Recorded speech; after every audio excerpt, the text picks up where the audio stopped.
Hello friends, आशा करता हूं आप सब स्वस्थ और मस्त होंगे। दोस्तों, कल जैसे ही अमेरिका ने सीज फायर का ऐलान किया था, तुरंत पूरी दुनिया के ग्लोबल मार्केट में तेजी देखने को मिली, भारत में भी तेजी देखने को मिली। लेकिन दोस्तों, अचानक से जब ईरान ने अमेरिकन एयर बेसेस पे, जो उसके कतर, बहरीन, कुवैत, इन सब पे था, ईरान ने जब बॉम्बिंग करना शुरू किया, मिसाइल दागना शुरू किया, तो 6 घंटे के अंदर ही डोनाल्ड ट्रंप ने सीज फायर का ऐलान कर दिया कि मुझे बड़ी खुशी हो रही है कि इजराइल और ईरान सीज फायर के लिए तैयार हो गए हैं। दोस्तों, इस बात से ना तो इजराइल खुश हुआ ना तो ईरान खुश हुआ, लेकिन इस न्यूज़ ने पूरी दुनिया के ग्लोबल मार्केट को काफ़ी ऊपर ले जाना शुरू कर दिया। लेकिन दोस्तों, सेम डे जब ये पता चला कि ईरान और इजराइल अभी भी एक दूसरे को टारगेट कर रहे हैं, तो दोस्तों ग्लोबल मार्केट तो बहुत ज़्यादा नहीं गिरा, लेकिन इंडियन मार्केट लगातार, अब कल देखा कि लगातार डाउन हो गया। लेकिन दोस्तों, आज कौन सी गुड न्यूज है जिसकी वजह से मार्केट काफ़ी अच्छा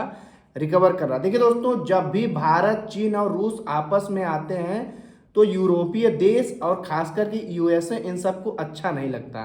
तो दोस्तों, यही हुआ है। भारत के एनएसए अजीत डोभाल चीन गए हैं और दोस्तों, चीन से बहुत सारी बातें हुई हैं। उन्होंने स्पष्ट साफ शब्दों में कह दिया है कि अगर भारत के मार्केट में एक्सेस चाहिए तो आतंकवाद को साथ आपको नहीं देना पड़ेगा। खास करके वो पाकिस्तान की ओर टारगेट कर रहे हैं। तो दोस्तों, बहुत कुछ जानेंगे आज की इस वीडियो में, तो वीडियो को लाइक कर दीजिए और चलिए शुरुआत करते हैं। जो भी नए लोग हैं, चैनल सब्सक्राइब कर लीजिए। म्यूचुअल फंड से रिलेटेड यहाँ पे वीडियो मैं बनाता रहता हूँ। अब देखिए, कल तो बात हुई सीज फायर की, लेकिन मार्केट लगातार रिकवर किया। दोस्तों, मैं अक्सर बात करता हूँ कि अगर आप म्यूचुअल फंड में हैं तो ये इस टाइप की खबरें आती रहेंगी, लेकिन अगर आपका अप्रोच 15 से 20 साल के लिए है तो आपको इन सब खबरों से लेना देना नहीं है। इन सब खबरों को फ़ायदा तब उठाना है जब मार्केट 1-2% गिरे, तो आपको लमसम अमाउंट कर देना।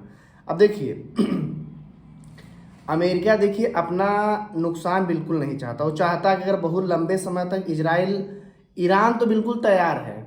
ईरान जब यूरेनियम को शुद्ध कर करके अलग अलग लोकेशन पे छुपा दिया है, चाहे इजराइल ने बॉम्बिंग किया चाहे अमेरिका ने बॉम्बिंग किया, उसका कुछ नुकसान नहीं हुआ है ना।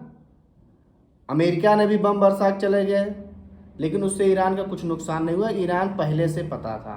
तो दोस्तों, अब कोई खास नुकसान नहीं हुआ और ईरान ने लंबे समय की तैयारी कर ली है। ईरान को ये इस युद्ध के लिए प्रॉपर तैयार है। अब ये युद्ध इजराइल के लिए काफ़ी महंगा साबित हो रहा है। तो दोस्तों, इजराइल का साथ दे रहा है यूएसए। तो डोनाल्ड ट्रंप ने सोचा कि मैं क्यों ना इस युद्ध के लिए सीज फायर का ऐलान कर दूं। दोस्तों, उनके मन में जो आता पूरी दुनिया के बस मोटिवेट करके बता देते हैं।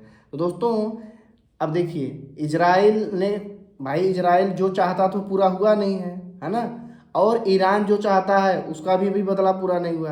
अब डोनाल्ड ट्रंप ने बस लोगों को वो स्ट्राइक करके पूरी दुनिया को अचंभित करके फिर सीज फायर का ऐलान कर दिया। तो दोस्तों, वो सिर्फ मार्केट को मैनिपुलेट करते, एक नंबर के ट्रेडर हैं। उनकी पार्टी के लोग ही, भाई देखिए, ये दिखाने के लिए उन लोगों ने, टेस्ला कंपनी हो या जो भी हो, उनको अगर जहाँ फ़ायदा दिखेगा वही काम करेंगे। तो दोस्तों, मैंने कई बार बताया है, आप लोगों को म्यूचुअल फंड में बने रहना है।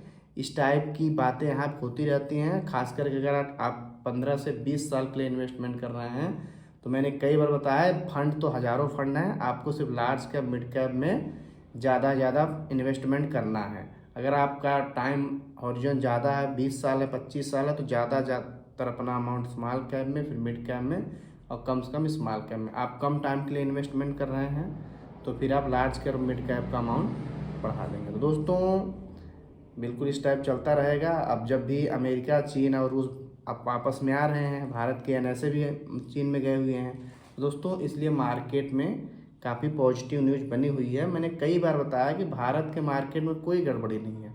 भारत का मार्केट ग्रो कर रहा है, ग्रो करता रहेगा। दुनिया के सारे आपस में देश चाहे लड़ें चाहे जो करें, है ना, तो इससे थोड़ा सा मार्केट प्रभावित होता है। तो चलिए मिलेंगे अगली वीडियो में, तब तक के लिए जय हिंद।